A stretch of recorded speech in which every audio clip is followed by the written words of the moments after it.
uang yang ini bisa membeli kebahagiaan. Atau, bisakah? Maksudku, aku butuh uang untuk bertahan hidup seperti tempat tinggal, makanan, dan perawatan kesehatan. Dan banyak hal yang benar-benar aku nikmati itu memerlukan uang. iPhone-ku, tempat tidur yang nyaman, adonan kue coklat chip, es krim. Jadi apakah uang benar-benar bisa membeli kebahagiaan? Dan jika iya, mengapa kamu melihat begitu banyak orang kaya yang tampak cukup menderita? Bukankah mereka seharusnya yang paling bahagia? Nah, ini membingungkan, tapi kabar baiknya adalah para ilmuwan sosial telah mempelajari pertanyaan ini selama beberapa dekade, dan kita akan membahas apa yang mereka temukan. Sekarang,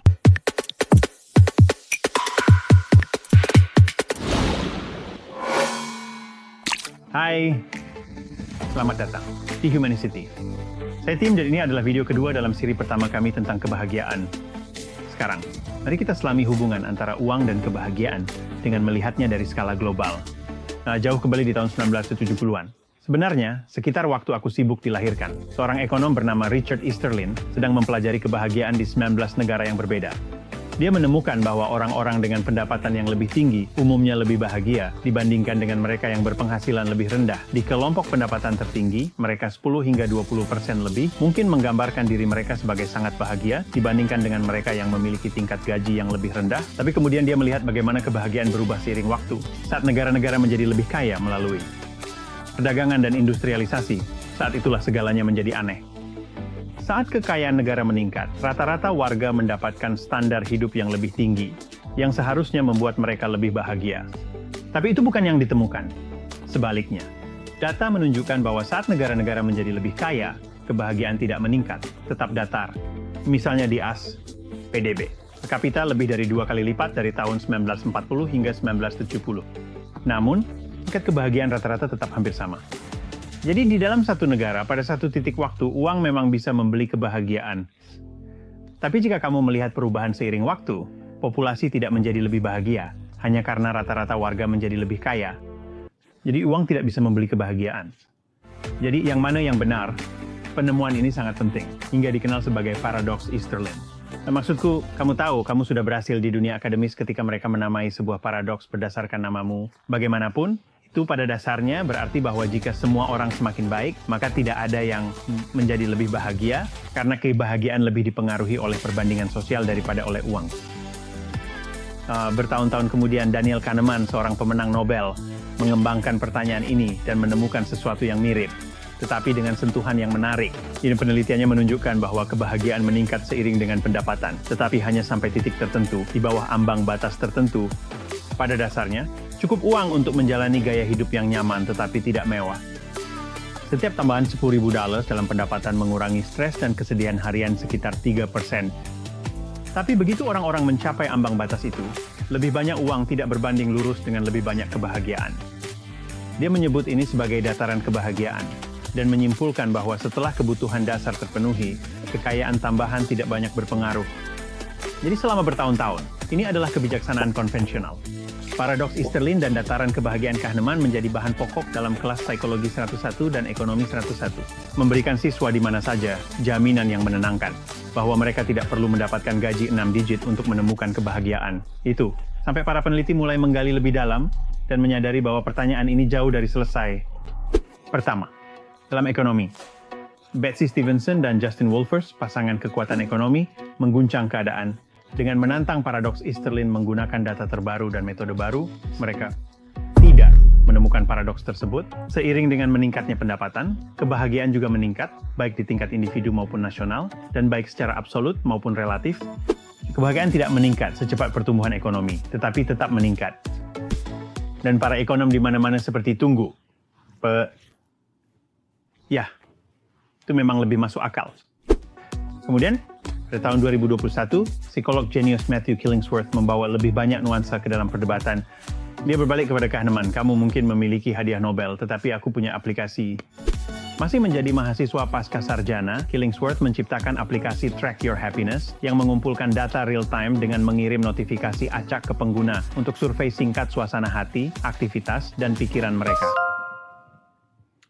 Apa yang aku lakukan? Mengisi survei di ponselku. Apa suasana hatiku? Kesal, Karena aku terus mendapatkan semua notifikasi ini untuk mengisi survei. Dengan lebih dari 1,7.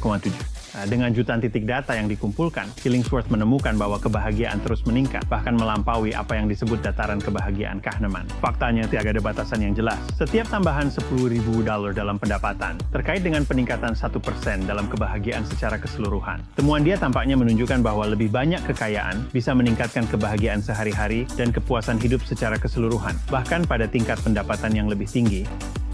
Sama seperti Stevenson dan Wolfers yang mengguncang dunia ekonomi, temuan Killingsworth mengirimkan gelombang kejut melalui psikologi dan sosiologi. Para ilmuwan mulai menganalisis dataset lama untuk melihat apakah efek Plato telah dibesar-besarkan. Yang lain mempertanyakan apakah semua ini disebabkan oleh pendapatan yang lebih tinggi, biasanya datang dengan jam kerja yang lebih panjang dan lebih banyak stres. Dan mungkin mereka yang memiliki kekayaan dan keseimbangan kerja hidup yang baik sebenarnya sedang berkembang.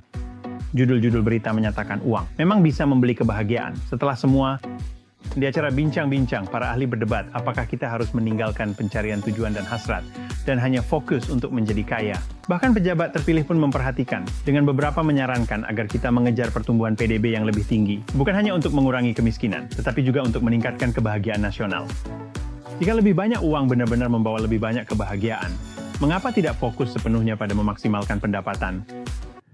Tapi apakah itu benar-benar jalan terbaik menuju kesejahteraan? Jawabannya tidak jelas, terutama pada tingkat individu tertentu. Tetapi inilah yang kita ketahui. Easterlin, yang di usia 82 tahun, tidak mundur ketika paradoks ini ditantang. Dia berpendapat bahwa melacak kebahagiaan dari waktu ke waktu dalam satu negara sangat penting untuk memahami bagaimana ambisi yang meningkat dan perbandingan sosial mengimbangi manfaat dari pendapatan yang lebih tinggi. Tapi dalam pandangannya, faktor-faktor ini terlewatkan oleh Stevenson dan Wolfers, yang studi mereka membandingkan kebahagiaan antar negara, tetapi hanya pada satu titik waktu. Sementara itu, pada tahun 2023, Kahneman dan Killingsworth bergabung untuk melakukan kolaborasi yang bersifat adversarial. Ini pada dasarnya adalah sebuah studi penelitian dengan seorang mediator. Maksudku, mereka tidak main-main. Setelah melihat data untuk kedua kalinya, mereka menyimpulkan bahwa plato kebahagiaan sebagian besar mempengaruhi 20% orang yang paling tidak bahagia. Untuk kelompok ini, pendapatan tambahan awalnya mengurangi ketidakbahagiaan, tetapi kemudian efek plato mulai muncul, kemungkinan disebabkan oleh tantangan yang lebih dalam seperti depresi atau kecanduan, dan lebih banyak uang tidak membantu pada titik itu.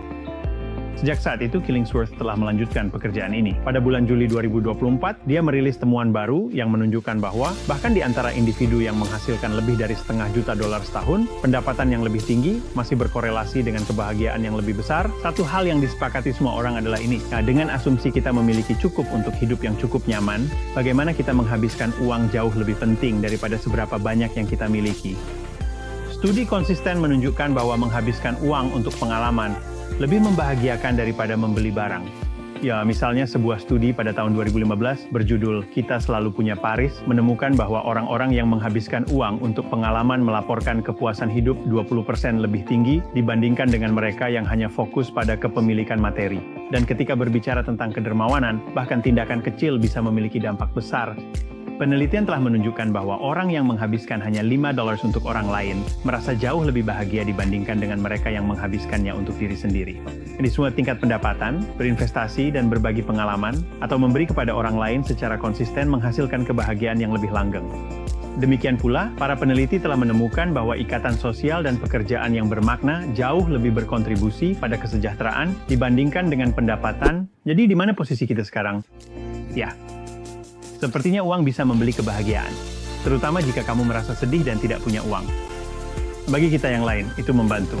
Meskipun pada tingkat pendapatan yang cukup tinggi, manfaatnya melambat seiring dengan meningkatnya pendapatan, terutama ketika aspirasi yang terus meningkat dan perbandingan sosial mulai berperan. Tapi, pada akhirnya, uang itu berharga, tetapi hubungan, pekerjaan yang bermakna, dan pengeluaran yang bijaksana adalah kunci sebenarnya untuk kebahagiaan yang langgeng. Jika kamu ingin menggali lebih dalam, buku-buku yang kami rekomendasikan ada di bawah. Membeli melalui tautan ini membantu saluran ini tanpa biaya apapun untukmu. Kebahagiaan tidak hanya dipengaruhi oleh seberapa banyak uang yang kamu hasilkan. Ini juga dipengaruhi oleh masyarakat dan definisi kesuksesan dalam masyarakat. Episode kita selanjutnya membahas tentang mimpi Amerika dan bertanya, apakah itu sebenarnya membuat kita menderita? Klik di sini atau cek tautan di bawah untuk bergabung dengan kami. Terima kasih banyak telah menonton dan sampai jumpa lagi. Tetaplah penasaran dan tetaplah manusia.